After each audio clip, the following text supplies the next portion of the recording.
কবরের মাটি খুশবু হয়ে গেছে, বলুন আলহামদুলিল্লাহ। তৎক্ষণ নয়, পরে যারা জিয়ারাত করতো তারাও এসে মুঠো করে নিয়ে চলে যেত। পরও হুজুরের কবরের মাটি কবর গর্ত হয়ে গেছিল, এত মাটি লোক নিয়ে যেত, কবরটা গর্ত হয়ে গেছে। একটা অন্য বর্ণনা এসেছে কবরটা ঘিরে দেওয়া হয়েছিল। ইমাম বুখারী রাহমাতুল্লাহ ঘিরার বাইরের মাটিও নিয়ে যেত, ওখান থেকে খুশবু বার হতো। বললেন আলহামদুলিল্লাহ। যত কদিন আগে আমাদের প্রিয় মুর্শিদ পীর আল্লামা সাইফুদ্দিন সিদ্দিকী রাহমাতুল্লাহ নহবুল্লাহ আলামা আল্লাহ হুজুরের কবরটা আল্লাহ নূর করে দেয়, বলুন আমিন। জোরে বলা গেল না? জোরে বলা গেল না? হুজুরের কবরের একটু অংশ ধসে গিয়েছে, ওখান থেকে এত খুশবু বার হয়ে গিয়েছে। বললেন না সুবহানাল্লাহ। আল্লাহ পাক দেখারে বললেন। গত কয়েক মাস আগে একটা ভিডিও দেখলাম, বাংলাদেশে রাস্তা করতে গিয়ে খুঁড়তে খুঁড়তে কবর পার হয়ে গেল, খুঁড়ে ফেলেছে। বেশ অনেক বছর পরে লাশটা তুলেছে, দেখছে লাশও টাটকা, কাফনটা সাদা ধবধবে করছে। আল্লাহ পাক দেখেন। পীর আল্লামা আবু ইব্রাহিম সিদ্দিকী রাহমাতুল্লাহ নওয়ারুল্লাহ আল্লাহ হুজুরের কবরটা নূর করে দেয়, বলুন আমিন।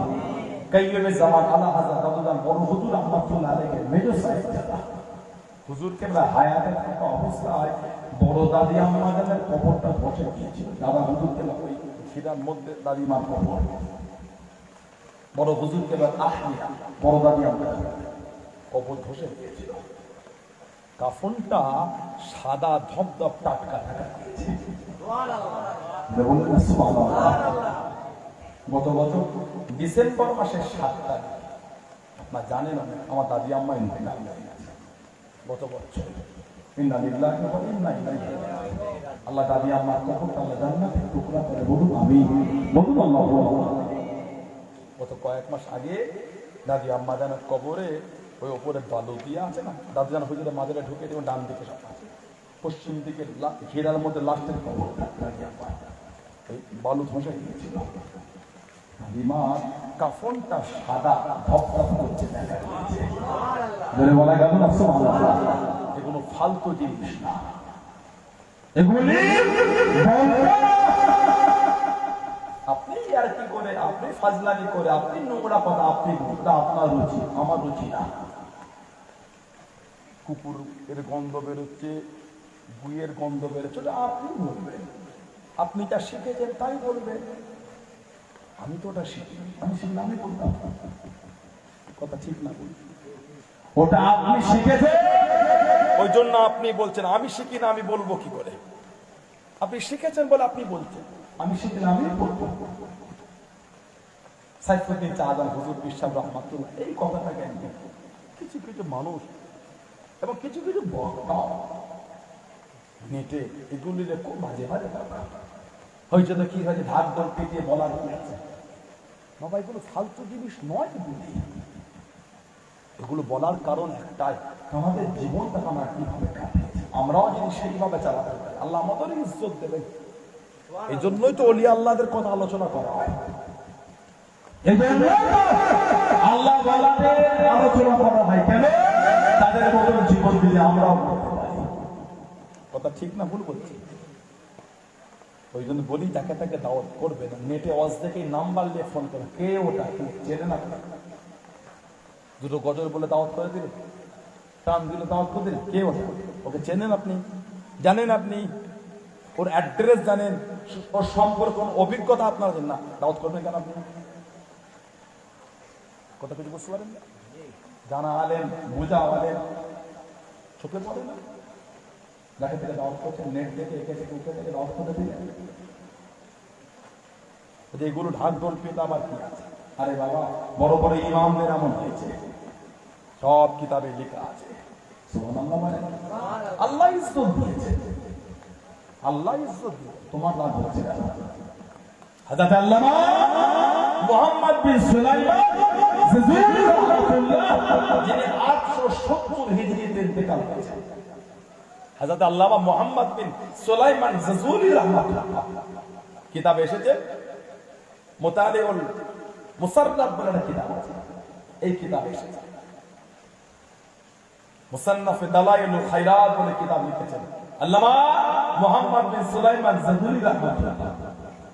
870 হিজরিতে ইন্তেকাল। উনি ইন্তেকালে 77 বছর পর,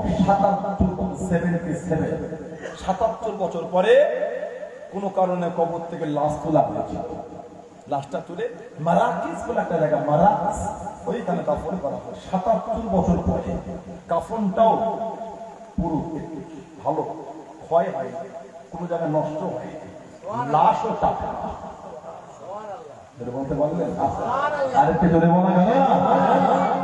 হুজুরকে যখন তোলা হয়েছিল, হুজুরের ওই জায়গাটা প্রথম যে কবর হুজুরকে দেওয়া হয়েছিল, সেই কবরটা পুরো খুশবু হয়ে গেল। বললেন আলহামদুলিল্লাহ, জোরে বলা গেল না। কিতাবে এসেছে, ইমাম বুখারী হুজুর রাহমাতুল্লাহ সম্পর্কে এসেছে। এখন কিছু কিছু মানুষ এই বলিকে ঠিক কয়েকজন আলেম বাবা বলেছে, আমিও বলেছি, কিছু কিছু মানুষ বাজে বাজে কথাগুলো বলছে। আপনার আমার আলোচনা পছন্দ নাই হতে পারে, আপনি লেখেন, এটা ঠিক মানতে পারলাম না। একজন লিখছে গাঁজাকে বক্তব্য দিচ্ছে, যে খায় তার মুখ থেকে উগলেছে, কাঠ খেলে আংরা উগলায়। হুজুর গাঁজা খায় না, যে বলে তার হয়তো স্বভাবের মধ্যে আছে, নাই বলতে। তবে আল্লাহ রাসূল বলেছে বুখারী শরীফ আর মুসলিম শরীফের হাদিস মুত্তাফাক আলাইহি, সিবাবুল মুসলিমের ফুসুক, মুসলমানকে গাল দেওয়াটা হতে ফাসিক। মুসলমানকে গালি দেওয়া হলো ফাসিক। আমি বলেছি বুখারী শরীফের মুকাদ্দামায় এটা আছে, আমি বলেছি, হ্যাঁ বলেছি, আবার বলছি, এখনো বলছি, হ্যাঁ বলবো, বলে যাব। উনি বলছেন বুখারী শরীফের মুকাদ্দামা, ইমাম বুখারী ইন্তেকালের পরে হয়েছে, পরের খবরটা আগে লিখতেন। বুখারী শরীফের উপর যাদের ন্যূনতম জ্ঞান আছে তারা জানে, বুখারী শরীফের মুকাদ্দামায় পরবর্তী সময়ে বড় বড় ইমামদের দ্বারা ওটা সংযোজন হয়েছে। ইমাম বুখারী হুজুরের ছাত্রদের মধ্যে একটা অন্যতম ছাত্র হযরত ফিরাদ রাহমাতুল্লাহ আলাইহি, তানার খেদমতের যে বুখারী শরীফের নুসখা, এটাই গোটা পৃথিবীতে প্রসিদ্ধ। কম বেশি বুখারী শরীফের 17 রকম নুসখা, 17 রকম। আমাদের এই এলাকায় যেটা আমরা বেশি পড়ি, হযরতে মুহাদ্দিস শাইখ আহমদ আলী সাহারানপুরি, হযরতে মুহাদ্দিস শাইখ আহমদ আলী সাহারানপুরি। উনি আবার কে জানেন? উনি আবার আমার দাদা হুজুরের দাদা উস্তাদ। সুবহানাল্লাহ বলেন। মুজাদ্দিদুজ জামান আবু বকর সিদ্দিক আমাদের পীর মুর্শিদ, ওনার হাদিসের সনদের তিনটে চেন আছে, তিনটে চেন। একটা চেন দাদা হুজুরের উস্তাদ ছিলেন হযরত সৈয়দ মুহাম্মদ আমিন ইবনে আহমদ ইবনে রিদওয়ান আল-মাদানী রাহমাতুল্লাহ। তানার উস্তাদ হযরত শাইখ আব্দুল গনি মুজাদ্দিদি রাহমাতুল্লাহ। তানার উস্তাদ হযরত মুহাম্মদ ইসহাক দেহলভী এবং হযরত শাহ মুখলিসুল্লাহ ইবনে রফিউদ্দিন দেহলভী রাহমাতুল্লাহ। তানার উস্তাদ হযরত শাহ আব্দুল আজিজ মুহাদ্দিস দেহলভী রাহমাতুল্লাহ। তানার উস্তাদ হযরত শাহ ওলিউল্লাহ মুহাদ্দিস দেহলভী রাহমাতুল্লাহ। বলে বললেন না সুবহানাল্লাহ। দাদা হুজুরের হাদিসের সনদের আরেকটা মুজাদ্দিদুজ জামান উস্তাদ হযরত সৈয়দ মুহাম্মদ আমিন ইবনে আহমদ ইবনে রিদওয়ান আল-মাদানী রাহমাতুল্লাহ। তানার উস্তাদ হযরত শাহ আব্দুল গনি মুজাদ্দিদি রাহমাতুল্লাহ। তানার উস্তাদ হযরত আবু সাঈদ মুজাদ্দিদি রাহমাতুল্লাহ। তানার উস্তাদ হযরত আল-আরিফ আল-আলিম সিরাজ আহমদ রাহমাতুল্লাহ। তানার উস্তাদ হযরত মুহাম্মদ মুর্শিদ রাহমাতুল্লাহ। তানার উস্তাদ হযরত মুহাম্মদ আরশাদ রাহমাতুল্লাহ। তানার উস্তাদ হযরত মুহাম্মদ সাঈদ ফাজিল নূর রাহমাতুল্লাহ। তানার উস্তাদ হযরত শাইখ আহমদ মুজাদ্দিদ আল-ফিসানি সিন্ধি রাহমাতুল্লাহ। মুজাদ্দিদ আল-ফিসানি দাদা হুজুরের হাদিসে উস্তাদের উস্তাদের উস্তাদের উস্তাদ ছিলেন। জোরে বলে দাদা হুজুরের আরেকটা হাদিসের সনদ, দাদা হুজুরের উস্তাদ হযরত হাফেজ জামালউদ্দিন আহমদ মুঙ্গেরি রাহমাতুল্লাহ। তানার উস্তাদ হযরত মুহাদ্দিস আহমদ আলী সাহারানপুরি। এই বুখারী শরীফ হযরত আহমদ আলী সাহারানপুরি রাহমাতুল্লাহ। জোরে বলে সুবহানাল্লাহ। আলেকে জোরে বলা যাবে না? এই কিতাব, এই বুখারী শরীফ সবের মধ্যে আছে, সবের মধ্যে আছে। পুরপুরা শরীফের হুজুররা দাম তাদের গল্প করে সময় খাবে না। কেন ঝগড়া করছেন? আপনি যেটা নিয়ে আছে, যেটা আছেন থাকবে না, আপনি করতে পারেন না। সমাজের লোককে ঝগড়ার মধ্যে গাল দিচ্ছেন কেন? সভ্যতা মনে করেছেন? এই দেখেন সহিহ বুখারীর মুকদ্দমা, এই মুকদ্দমায় এই 3 পৃষ্ঠার এখানে আছে। পারলে তো নিজে খুলে পড়ে থাকে, আছে না? নাই। কেন ঝগড়া করছেন? যার বুখারী শরীফের উপর ন্যূনতম ইলম আছে, এই কিতাব বুখারী শরীফ, এই মুকদ্দমা সহিহ বুখারী এখানে এসেছে। এই নিচের দিকে প্রথম পৃষ্ঠা আহমদ আলী সাহারানপুরি হুজুর কিতাব লিখেছেন।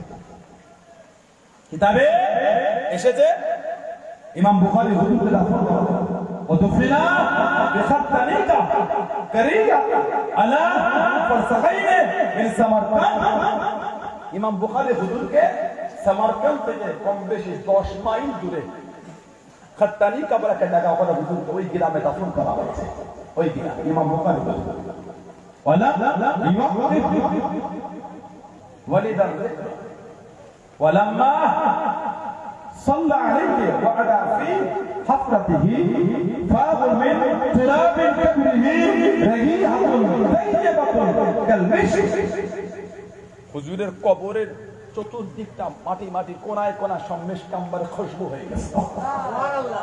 বলা যাবে না? বলা যাবে না? কিতাবে এসেছে ওয়াজালান নাস ইয়াহতালিফুনা ইলা কবরিহি মুদ্দাতান ইয়াখুযুন মিন তুরাবিন কবরিহি ওয়া ইয়াতাজানুনা মিন যালিকা।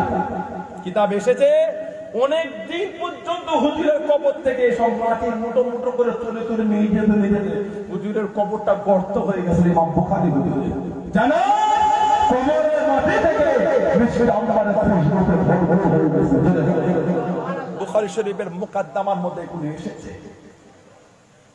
আপনি বলছেন হাদিসের হাফেজ, এই কিতাব সিয়ারু আলামিন নুবালা ইমাম শামসুদ্দিন জাহাবি রাহমাতুল্লাহ, আল্লামা ইমাম শামসুদ্দিন জাহাবি রাহমাতুল্লাহ উনি হাদিসের হাফেজ, উনি হাদিসের হাফেজ। উনিও লিখেছেন ইমাম বুখারীর কবরের মাটি থেকে মুশকি আম্বারে খুশবু হয়ে গেছে। সুবহানাল্লাহ। বলে বলা যাবে না? বলে বলা যাবে না? ঝগড়া করছে, হিংসা হয়ে গেল আপনার। আল্লাহ ইজ্জত দিতে আপনি হিংসা করছেন, আল্লাহ পাক সম্মান দিচ্ছেন, আপনার কষ্ট হয়ে যাচ্ছে, আপনার রাগ হয়। এক বক্তা বলে অলির কবর থেকে খুশবু হলো, সাহাবাদের হলো না, সাহাবাদের হলো না। বুখারী শরীফের মুকদ্দমা খুলে দেখবেন, তার ছাত্র নবীকে স্বপ্নই দেখতে সাহাবাদের নিয়ে দাঁড়িয়ে আছে। হুজুর কাকে নেবে? আরো অনেক কিতাব এসেছে। আমার খাস উম্মাতকে নেব বলে, তার কদিন পরে ইমাম বুখারী ইন্তেকাল হয়েছে। ওই ছাত্র ওই ওনার খাস উম্মাতটা ছিলেন ইমাম বুখারী রাহমাতুল্লাহ। দেখেন আপনি সাহাবাদের ক্ষেত্রে গুলো দেখেন, আপনি আমার কিছু বুঝছেন না, বোঝেন না? কি কথা? সাহাবাদের কবর থেকে খুশবার হয় না, আপনি জানলেন? একটু পড়াশোনা করে হিংসা করছেন, ভাগ্য ফিরা সত্য সত্য। সুবহানাল্লাহ বলে। আর সকালে আমি একটা পোস্ট দেখছিলাম, আমার ছোট ভাই আমাদের জনাব আলহাজ হাফেজ মাওলানা মোহাম্মদ উজায়ে সিদ্দিকী ভাই, আলহাজ আবু তাহির সিদ্দিকী চাঁদান হুজুর তারা বড় ছিল, আমার ছোট ভাই উজায়ে সিদ্দিকী। আল্লাহ অনেক বড় আলেম, আলহামদুলিল্লাহ। জোরে বলুন আল্লাহ তাআলা ইলমে বরকত দান, আল্লাহ আমাদের ইলমে আল্লাহ বরকত দান, বলুন আমিন। আল্লাহ আহলে সুন্নাত ওয়াল জামাআতে উলামাদের ইলমে আল্লাহ বরকত দান করে, বলুন আমিন। জোরে বলা গেল না? ভাইয়ের একটা পোস্ট দেখছিলাম, ভাইয়ের সাথে কথাও বললাম।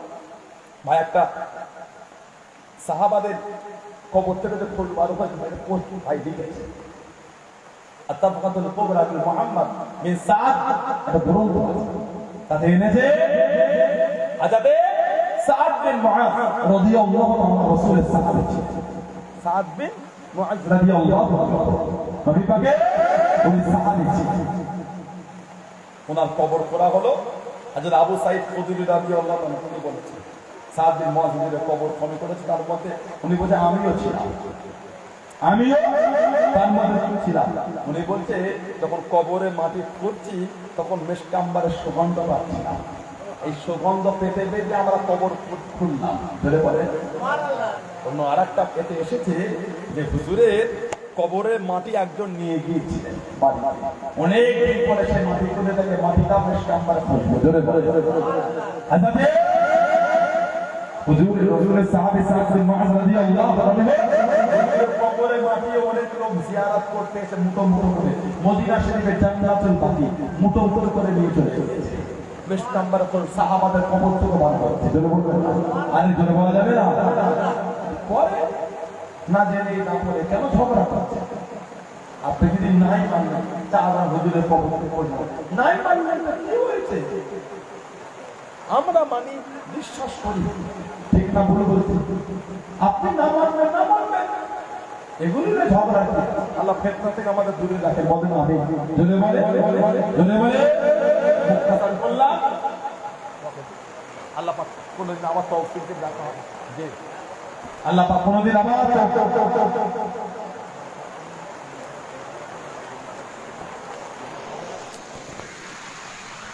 মুক্তাসার করলাম। আসে